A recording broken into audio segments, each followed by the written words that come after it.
ओम श्री हरि नारायण। ओम नमो भगवते वासुदेवाय। नमस्कार दोस्तों, आप सभी का स्वागत है भाग्योदय ज्योतिष केंद्र के इस वीडियो में। तो आज की इस वीडियो में मैं बात करने वाला हूं आने वाले नवरात्र के बारे में। हम आज की इस वीडियो में बात करेंगे आने वाले श्राद्ध की एकादशी त्रयोदशी का क्या महत्व है, इसका हमारे सनातन धर्म में और श्राद्ध में क्या महत्व है, इस बारे में बात करेंगे। इसके अलावा नवरात्र कब प्रारंभ हो रहे हैं और कब खत्म हो रहे हैं, इसके बारे में बात करेंगे। कलश स्थापना की सबसे जो अच्छी मुहूर्त है वो कब है, इसके बारे में बात करेंगे। इसके अलावा कलश स्थापना कैसे करना चाहिए, उसकी विधि क्या है और सामग्री क्या क्या चाहिए होती है, उसके बारे में भी हम काफ़ी कुछ बात करेंगे। और हम बात करेंगे कि इन 9 दिनों में हम किन 9 देवियों की पूजा करते हैं और कन्याओं का पूजन किस प्रकार करना चाहिए, व्रत का समापन कैसे करें और कुछ छोटे छोटे उपाय जो कि आप लोगों के या हम लोगों की ज़िंदगी में बहुत ज़्यादा महत्वपूर्ण होंगे इस नवरात्रों में। साथियों, वीडियो को लंबा ना करते हुए आप लोगों को मैं इन सब चीज़ों के बारे में बात करता हूँ। साथियों, इन सब को बताने से पहले मैं आप सब लोगों से रिक्वेस्ट करता हूँ कि आप लोग प्लीज़ इस वीडियो को अंत तक देखिएगा, क्योंकि इस वीडियो में मैं कई ऐसी बातों के बारे में बात करूँगा जिससे कि आप लोगों के लाइफ में काफ़ी कुछ ज़्यादा महत्वपूर्ण चीज़ें हैं। साथियों, और एक आप लोगों से विनम्र निवेदन है कि आप लोग प्लीज़ मेरी इस वीडियोस को ज़्यादा से ज़्यादा लोगों को शेयर किया कीजिए, ताकि वो लोग भी मेरे इन वीडियोस का बेनिफिट उठा पाएँ। इस वीडियो को लाइक कीजिए, शेयर कीजिए और मेरे इस चैनल को सब्सक्राइब कीजिए, ताकि ऐसी ही वीडियोस आप लोगों को और मिलती रहें। साथियों, अब हम बात करते हैं श्राद्ध की एकादशी और त्रयोदशी का क्या महत्व है। साथियों, जैसा कि आपको पता ही है कि अभी इस समय श्राद्ध चल रहे हैं, और श्राद्ध का जो महीना होता है वो हमारे पितरों को या पूर्वज जो हमारे जो लोग जिनकी मृत्यु हो चुकी है उन लोगों को हम समर्पित करते हैं। साथियों, जैसा कि हमारे सनातन धर्म में सभी चीज़ों की कृतज्ञता व्यक्त करने का एक बहुत ही अच्छा नियम है कि हम लोग उन सबको अपने मन से याद करते हैं, चाहे वो भगवान हैं, चाहे वो हमारे पितृ या पूर्वज हैं, जिनको हम लोगों को इन 15 दिनों में हमें याद करना चाहिए। साथियों, जैसा कि हम लोग जानते हैं, एकादशी का जो दिन होता है वो भगवान विष्णु के लिए समर्पित होता है। जितने भी व्रत होते हैं एकादशी के, जो व्रत वगैरह होते हैं वो सब भगवान विष्णु को ही समर्पित होते हैं। त्रयोदशी का जो दिन होता है वो भगवान शंकर जी के लिए होता है। इन दिनों में अगर हम श्राद्ध करते हैं तो हमारे पितरों को बहुत ज़्यादा इसका फल मिलता है, उनको इसकी प्राप्ति होती है फलों की। और जैसे कहा जाता है कि किसी भी व्यक्ति की अगर मृत्यु एकादशी के दिन होती है तो उसे मोक्ष प्राप्ति हो जाती है। इसी प्रकार इन 2 दिनों के श्राद्ध का विशेष महत्व है। अगर आप लोगों को का या कोई भी पूर्वज या पितृ ऐसे वगैरह इस दिन अगर इस धाम को छोड़ के गए हैं तो आप लोग इस दिन अगर उनका श्राद्ध करते हैं तो उसका विशेष महत्व होता है। तो इसके अलावा जो आपकी पूर्णिमा अमावस्या होती है उस दिन भी अगर आप श्राद्ध करते हैं तो, क्योंकि कहा जाता है जिनका हमें तिथि नहीं पता होती है, जिनकी तिथि के बारे में हमें ज्ञान नहीं होता है, उन सबका जो श्राद्ध होता है वो अमावस्या के दिन होता है, जिसे हम पितृ अमावस्या भी कहते हैं। तो अब हम बात करते हैं कि नवरात्रि कब प्रारंभ हो रहे हैं और कब खत्म हो रहे हैं। साथियों, 7 अक्टूबर से इस बार नवरात्रि प्रारंभ हो रहे हैं और 17 अक्टूबर तक ये चलने वाले हैं। साथियों, अब हम बात करते हैं कि कलश स्थापना की मुहूर्त क्या है। साथियों, इस बार जो नवरात्रि प्रारंभ हो रहे हैं उसमें कुछ एक ऐसे योग बन रहे हैं कि सूर्योदय से लेकर के अगले 10 घड़ी यानी लगभग 2 घंटे 40 मिनट 240 मिनट, क्योंकि 1 घंटे में 24 मिनट होते हैं, तो 240 मिनट छोड़ के उसके बाद ही कलश स्थापना की जाए तो उसका विशेष महत्व है, उसका फल अच्छा मिलेगा।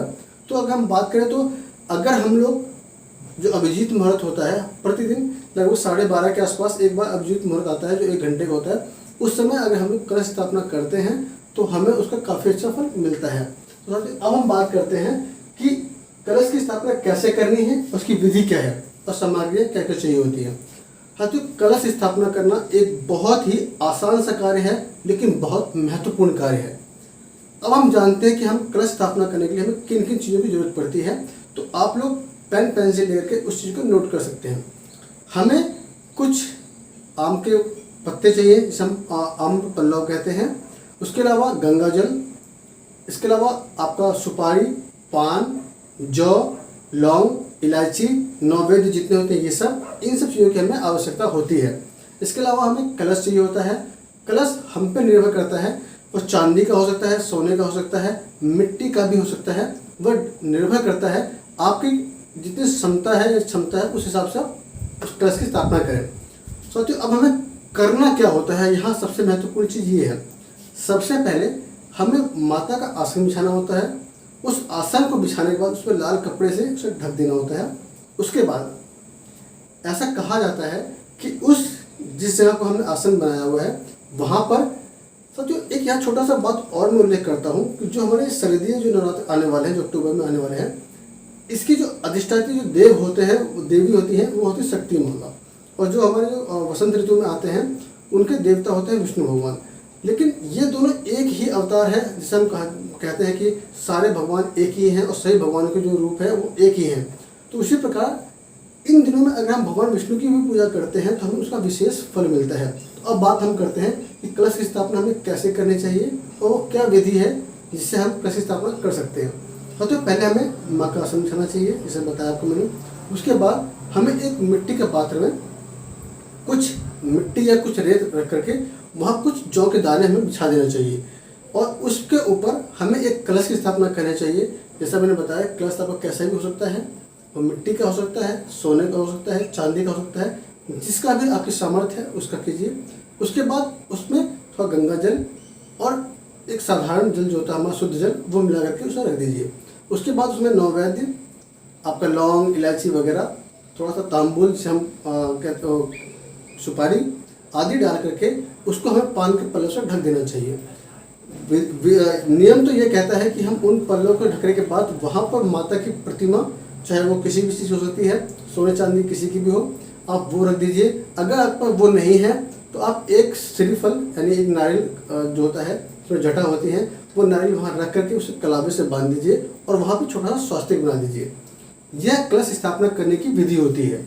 इसके बाद आप जब कलश स्थापना कर लेते हैं उसके पास में सबसे पहले आपको गौरी गणेश की पूजा करनी चाहिए। उसके बाद भगवान विष्णु का जाप करना चाहिए। उसके बाद 9 ग्रहों का और आपको जो लोकपाल होते हैं उन सब की पूजा करनी चाहिए। उसके बाद अपने माता पिता इन सब का ग्राम देवता, पितृ देवता और जितने भी देवता आदि होते हैं उनका आवाहन करके, 9 ग्रहों का आवाहन करके वहाँ पर उनकी स्थापना करनी चाहिए और अपने व्रत का प्रारंभ करना चाहिए।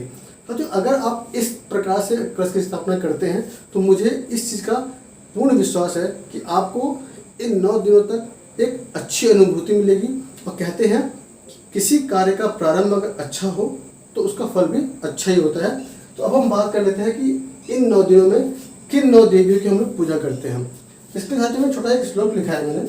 प्रथमम शैलपुत्री च, द्वितीयम ब्रह्मचारिणी, तृतीयम चंद्र घंटेति कुसमेंडेति चतुर्कायम, पंचमम स्कंद मातेति, षष्टम कात्यायनीति च, सप्तमम कालरात्रि ते महागौरीति च, अष्टमम नवमम सिद्धिदात्री च, नव दुर्गाम प्रकृति उक्तोनि नमामि ब्रह्मांड महात्मनम। इसका मतलब सर यह हुआ कि जो पहला दिन होता है वो शैलपुत्री माता का होता है, दूसरा दिन ब्रह्मचारिणी माता का होता है, तीसरा दिन चंद्रघंटा माता का, चौथा दिन कुष्मांडा माता के समर्पित है, पंचम स्कंद माता, छठा कात्यायनी माता का, सातवां दिन कालरात्रि का, आठवां महागौरी का और 9वां दिन सिद्धिदात्री माँ दुर्गा का होता है। ये दुर्गा माँ के सारे ही रूप हैं जिनको हम अलग अलग कभी अगर समय मिला तो मैं इन सभी के बारे में थोड़ा सा ब्रीफ आपको देने की कोशिश करूँगा, क्योंकि वीडियो ऑलरेडी बहुत लंबी हो चुकी है तो ज़्यादा बताने का तो बहुत ज़्यादा वीडियो लंबी हो जाएगी। इसके अलावा ये कहा जाता है कि अगर इन 9 दिनों में हम 9 माताओं का ध्यान करते हैं तो इसका जो महात्मा है, जो उसकी जो महत्ता है वो ब्रह्मा जी के द्वारा कहा गया है कि ये अति श्रेष्ठ होता है। अब हम बात करते हैं कि 9 दिनों के जो व्रत होता है उसके बाद हमें कन्या का पूजन कैसे करना चाहिए।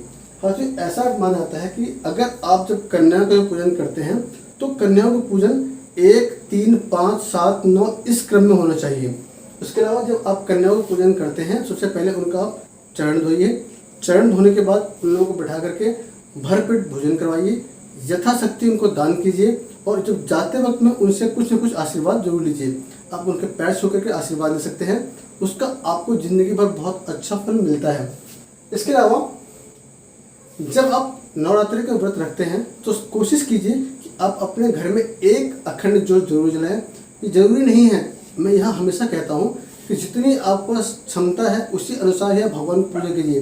भगवान आपका हमेशा साथ तभी देंगे जब आप उनका दिल से पूजा करते हैं। तो आप अपने घर में एक अखंड ज्योत जलाइए ताकि माता का जो 9 दिन का जो ज्योत है वो जलती रहे।